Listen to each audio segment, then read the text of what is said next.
mo sa lalaki. Hindi, tanong ng karamihan yan. Kasi paulit-ulit nila tinat. Kasi gusto nila itanong yan sa, sa Calamansi Challenge. Kaso, hindi naman nagagawa pa. So, ngayon, baka pwede mong masagot. Kahit hindi pa lahat. Kahit siguro yung mga hinahanap mo, gano'n. Or mga standards mo. Para sa akin naman po, yung standards, parang sinaset lang natin yun sa sarili natin kasi pag may gusto tayong tao, kahit hindi naman yun yung standard natin, yun na yung magiging standard natin sa lalaki. Talagang Diba? hindi mo Opo. mapipigilan pag nagustuhan mo siya kahit wala din yung hinahanap mo.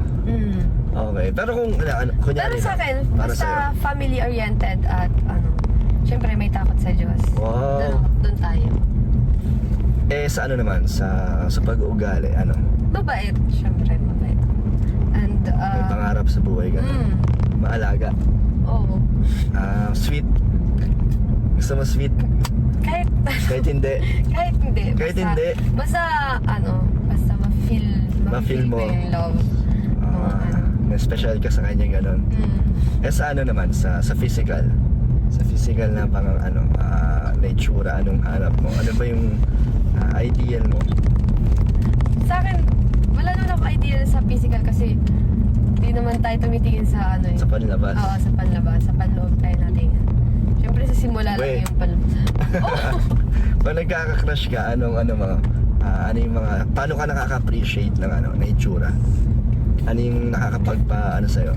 Turn on. Kasi sa akin, una-una ipin, pag malinis at maayos, syempre, yung turn on. Tapos yung pagiging, syempre malinis sa katawan.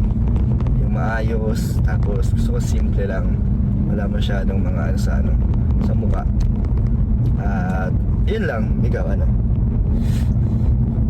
Sa akin din po, yun yung malinis sa katawan, yung maayos. Siyempre, hindi... Kung may tattoo? Ha? Ay, may tattoo ka nga rin pala, Joy. So, it's Bakit sa atin?